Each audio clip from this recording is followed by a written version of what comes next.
من بهيمة الأنعام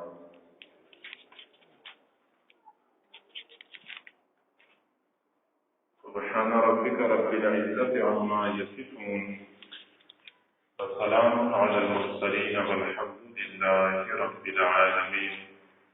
اللهم صل على سيدنا محمد وعلى آل سيدنا محمد وبارك وسلم. اللهم صل على سيدنا محمد وعلى آل سيدنا محمد وبارك وسلم. اللهم صل على سيدنا محمد وعلى آل سيدنا محمد وبارك وسلم.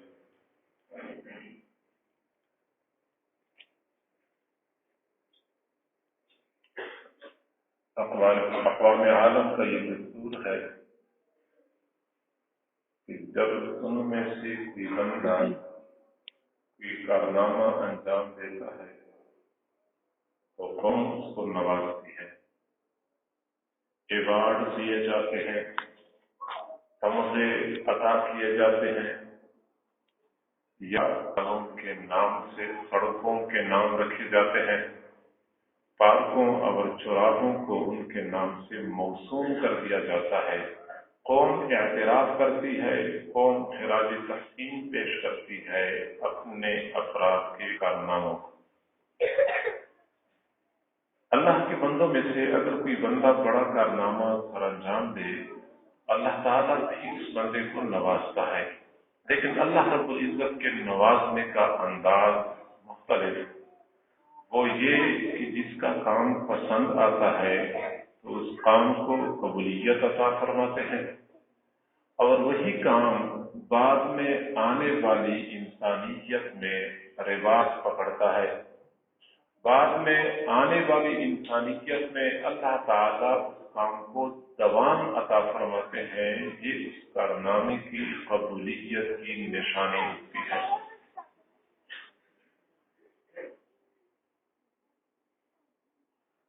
حضرت ابراہیم علی نبینا علیہ الصلاۃ والسلام نے متعدد بڑے بڑے کارنامے سر انجام دیے اور اللہ رب العزت نے ان کو قبول فرمایا۔ تاہم دو کام ایسے ہیں کہ جن کو اللہ رب العزت نے اس امت میں بھی، اس دین میں بھی زندہ و زندہ رکھا۔ ایک تو قربانی والا عمل ہے اور دوسرا بیت اللہ کے حج والا عمل ہے۔ جس وقت حضرت ابراہیم علیہ السلام بیت اللہ کی بنیادیں اٹھا رہے تھے، ساتھ ساتھ دعائیں مانگ رہے تھے، ربنا تقبل منا، ربنا تقبل منا، اللہ ہم سے قبول کر لیجیے، ہم سے قبول کر لیجیے۔ اللہ رب العزت نے بیت اللہ کو قبولیت عطا فرما دی۔ قبولیت ایسی مل گئی کہ بندے کی عقل حیران رہ جاتی ہے۔ لوگ مسجد بناتے ہیں، پہلے یہ سوچتے ہیں کہ ایسی جگہ بناؤ جہاں آبادی ہو اور پھر لوگ نماز کو کم سے پڑھ سکے، جہاں آنے جانے والوں کے لیے سہولت ہو، جہاں پانی کا انتظام ہو، دوسری سہولیات میسر ہوں۔ لیکن حضرت ابراہیم علیہ السلام نے اللہ کا گھر جب بنایا، مکہ مکرمہ کے لاکھوں گز صحرا میں آبادی نام کی کوئی چیز نہیں ہے، سبزہ نہیں ہے، سنگلاخ پہاڑ، ہر طرف پتھر ہی پتھر۔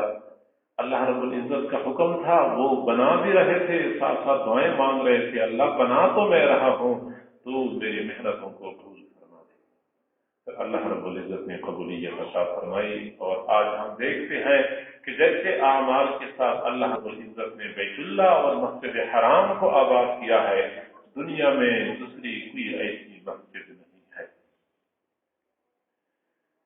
معزز سامعین، بیت اللہ بظاہر عام کمروں کی طرح ایک کمرہ ہے جو قدر زیادہ اونچا ہے، مربع شکل کا ہے۔ بظاہر اس کمرے اور باقی کمروں میں کوئی خاص فرق نظر نہیں آتا، ماں سوائے اس بات کے کہ اللہ رب العزت نے چند بنیادی خصوصیات سے بیت اللہ کو نوازا ہے۔ بیت اللہ کی پہلی خصوصیت تو یہ ہے کہ یہ اول عالم ہے، یعنی جس وقت اللہ رب العزت نے زمین کو پیدا کیا تو سب سے پہلے بیت اللہ کی جگہ وجود میں آئی۔ روایات میں آیا ہے کہ زمین و آسمان کی تخلیق سے پہلے یہاں پانی ہی پانی تھا، اور اللہ رب العزت نے جب پانی کے اوپر ہوا کو بھیجا تو ہوا نے پانی کو متحرک کر دیا۔ پانی کی اوپر کی سطح پہ ایک جگہ پہ جھاگ نمودار ہوئی اور وہ جھاگ سخت ہو گئی، وہ جگہ وہ زمین کی اساس بن گئی، اور اس جگہ سے اللہ رب العزت نے پھر زمین کو پھیلایا۔ جس جگہ پہ شروع سے جھاگ نمودار ہو چکی تھی وقت آج بیت اللہ قائم ہے۔ یہ بیت اللہ اول عالم ہے۔ ان اول بیت وضع للناس للذی ببکۃ مبارکا وہدی للعالمین، اور یہ بیت اللہ وسط عالم ہے، یہ پوری زمین کا وسط اور سنتر ہے۔ جو لوگ فلکیات جانتے ہیں وہ کہیں گلوب کو دیکھیں نا تو ان کو اندازہ ہو جاتا ہے کہ بیت اللہ اور یہ مکہ مکرمہ خط استوا کے بالکل نیچے واقع ہے۔ ویسے تو دعویٰ یہ کیا جاتا ہے کہ برطانیہ میں ایک جگہ ہے جو بالکل زمین کا سنتر ہے، اور وہاں کا وقت یہ پوری دنیا کے لیے معیاری وقت قرار دیا گیا ہے، حالانکہ وہ ہم تحکم ہے، جس میں کوئی حقیقت نہیں ہے۔ حقیقت یہ ہے کہ وہ برطانیہ کا وہ شہر وہ وسط عالم نہیں ہے، حقیقت میں بیت اللہ اور مکہ مکرمہ ہی وسط عالم ہے۔ اور اس بات پہ اس وقت مسلم دنیا کے مفکرین اور دانشور باقاعدہ کانفرنسز کر رہے ہیں، اور وہ دنیا سے مطالبہ کر رہے ہیں کہ برطانیہ کے وقت کو معیاری وقت بنانے کی بجائے مکہ مکرمہ کے وقت کو معیاری وقت بنایا جائے، کیونکہ اصل زمین کا سنتر مکہ مکرمہ اور بیت اللہ ہے، وسط عالم۔ اور اس بات کی دلیل یہ بھی ہے کہ سال میں ایک دن ایسا آتا ہے کہ جب بالکل سورج آسمان کے درمیان میں ہوتا ہے، اس وقت یہ سورج بالکل بیت اللہ کے اوپر ہوتا ہے، اور بیت اللہ کا سایہ شمال کی طرف، جنوب کی طرف، مشرق اور مغرب کسی ایک طرف بھی نہیں ہوتا، بالکل سورج بیت اللہ کے اوپر ہے، اور یہ شرف اور یہ کمال کسی اور عمارت کی دنیا میں حاصل نہیں ہے۔ تو یہ وسط عالم ہے۔ اور بیت اللہ کی تیسری خصوصیت یہ قلب عالم ہے، پوری دنیا کے لیے قلب اور دل کی حیثیت رکھتا ہے۔ کبھی آپ دنیا کا نقشہ کھول کے دیکھیں، بڑے سائز کا ہو، ذرا دور سے دیکھیں تو آپ کو دنیا کے نقشے میں جزیرہ نما عرب، یہ سرزمین حجاز آپ کو دنیا کے نقشے میں دل کی طرح لٹکتی ہوئی نظر آئے گی۔ دائیں طرف سمندر ہے، بائیں طرف سمندر ہے، نیچے سمندر ہے، اوپر کی جانب شام کے ممالک کے ساتھ یہ جزیرہ نما عرب ملا ہوا ہے۔ جیسے دل یہ جسم کے اندر اوپر کی سائڈ کو فٹ ہوتا ہے، باقی تین اطراف سے کھلا ہوتا ہے، ایسے ہی اللہ رب العزت نے سرزمین حجاز کو تین اطراف سے دنیا سے جدا کر دیا، اوپر فٹ کر دیا، اور ایک دل کی تصویر بنا دی۔ اور میں اگلی بات عرض کروں کہ کسی بھی انسان کی موت و حیات کا دار و مدار اس کے دل کے اوپر ہوتا ہے۔ پاؤں مفلوج ہو جاتے ہیں، بیکار ہو جاتے ہیں، ہاتھ بیکار ہو جاتے ہیں، آنکھیں اندھی ہو جاتی ہیں، دل کان بہرے بن جاتے ہیں، لیکن جب تک دل دھڑکتا رہتا ہے لوگ کہتے ہیں بندہ زندہ ہے، ابھی زندہ ہے، دل دھڑک رہا ہے۔ اور جب دل دھڑکنا چھوڑ دیتا ہے بس لوگ کہتے ہیں بندہ فوت ہو گیا۔ یہ پوری زمین اور پورے نظام کے لیے یہ بیت اللہ یہ دل کی حیثیت رہا ہے۔ یہی تو وجہ ہے کہ حضور صلی اللہ علیہ وسلم نے فرمایا کہ اس وقت تک قیامت قائم نہیں ہوگی جب تک کہ بیت اللہ کو ایک پتلی پنڈلیوں والا حبشی بندہ گرا نہیں دے گا۔ یعنی جب تک بیت اللہ اسی کیفیت میں باقی رہے گا اس وقت تک قیامت قائم نہیں ہو سکتی۔ یہ قلب ہے، اور جب تک قلب صحیح ہوتا ہے قیامت قائم نہیں ہوگی۔ یہ باقی نظام چلتا رہے گا، باقی دنیا آباد رہے گی، اور جس دن قلب کو شہید کر دیا گیا پھر اس کے بعد دنیا کا نظام تحت نحس ہو جائے گا۔ یہ قلب عالم ہے۔ اور اس بیت اللہ کی دوسری خصوصیات میں سے ایک خصوصیت یہ بھی ہے کہ اللہ رب العزت نے بیت اللہ کے اندر کشش رکھی ہے۔ مقناطیسیت رکھی ہے، یہ بیت اللہ لوگوں کے دلوں کو اپنی طرف کھینچتا ہے۔ وَإِذْ جَعَلْنَا الْبَيْتَ مَثَابَةً لِلنَّاسِ وَأَمْنًا، جب ہم نے بیت اللہ کو لوگوں کے لیے بار بار لوٹنے کی جگہ بنائی، بار بار لوگ لوٹ کے آتے ہیں۔ معزز سامعین، آپ لوگوں نے دنیا میں دیکھا ہوگا، سنا ہوگا کہ سیر و سیاحت کے لیے فلاں علاقہ بہت اچھا ہے، بہت خوبصورت علاقے بنائے گئے ہیں، کچھ قدرتی مناظر بھی ہیں، لوگ وہاں شوق سے جاتے ہیں۔ لیکن جو لوگ ایک مرتبہ چلے جاتے ہیں پھر دوبارہ وہاں جانے کو دل نہیں کرتا، وہ کہتے ہیں میں ایک مرتبہ وہاں سے ہو کے آیا ہوں۔ اگلے سال پھر کوئی بندہ کہتا ہے جب بھائی وہاں چلتے ہیں، کہتے ہیں نہیں وہاں میں کتنے سال کیا تھا، اس طرح میرا وہاں جانے کو دل نہیں کرتا۔ اگر کوئی جگہ بہت خوبصورت ہوتی ہے، 2 مرتبہ لوگ جا کے دیکھ لیتے ہیں، 3 مرتبہ جا کے دیکھتے ہیں، پھر اس کے بعد جی بھر جاتا ہے، پھر جانے کو دل نہیں کرتا۔ قربان جائیں بیت اللہ کی کشش، بیت اللہ کی جمال سے کہ جب جو لوگ نہیں جا چکے ہوتے ان کا تو جانے کو دل کرتا ہے، لیکن جو ایک مرتبہ چلے جاتے ہیں ان کا دوبارہ جانے کو زیادہ دل کرتا ہے، اور جو 2 مرتبہ دیکھ چکے ہوتے ہیں ان کا تیسری مرتبہ جانے کو اس سے بھی زیادہ دل کرتا ہے۔ جو لوگ جتنا زیادہ وہاں جاتے ہیں اتنا ہی زیادہ وہاں کی مشتاق رہتے ہیں۔ نہیں ہوتی آپ میں سے جن حضرات کو اللہ تعالیٰ نے حج کی سعادت عطا فرمائی ہے، ان میں سے اکثر کو اپنے گریبانوں میں جھانک کے دیکھیں گے تو ان کے اوپر حقیقت رہے گی کہ آج کل حاجی حضرات ہی سوچ رہے ہیں کہ آج حاجی حضرات مزدلفہ گئے ہوں گے تو کل انہوں نے عرفات جانا ہے، تو کل وہ پھر شام سے مینا آئیں گے یا مزدلفہ آئیں گے، تو پرسوں مینا میں ہوں گے۔ ان کے سامنے وہی نقشے ہوتے ہیں، وہی تصور ہر وقت کر رہے ہوتے ہیں۔ حاجی گئے ہوں گے لبیک اور اللہم لبیک کہہ رہے ہوں گے، یہ وہ حضرات کے تھے جو دیکھ چکے ہیں۔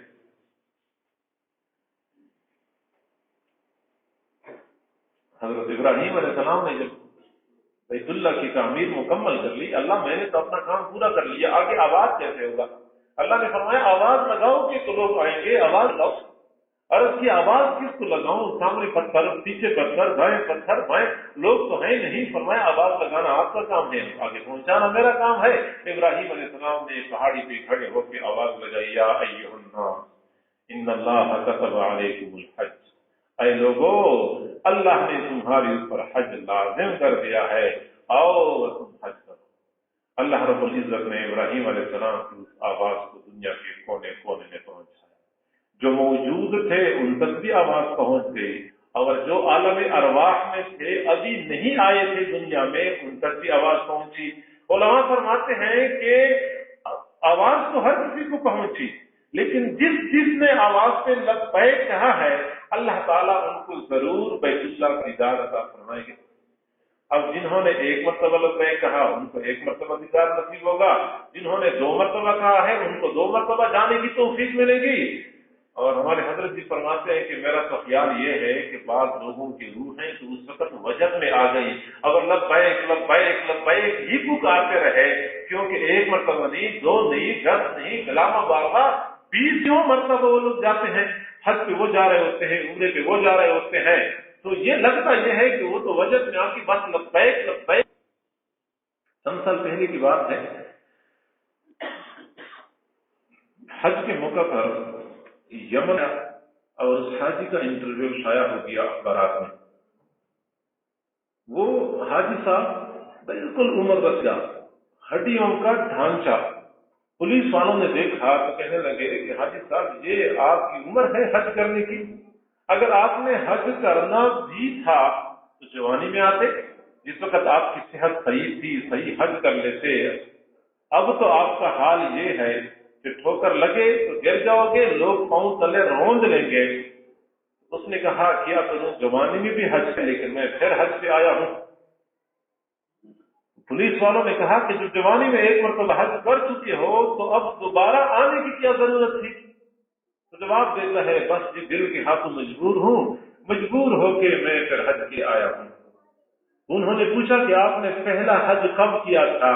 تو بوڑھے میاں کہنے لگے کہ جب میں نے زندگی کا پہلا حج کیا اس وقت میری عمر 15 سال تھی، اور اب میری عمر 115 سال ہے، یہ میری زندگی کا 100واں حج ہے۔ ایک کم 100 حج پہلے کر چکا ہوں، یہ 100واں حج میں کر رہا ہوں۔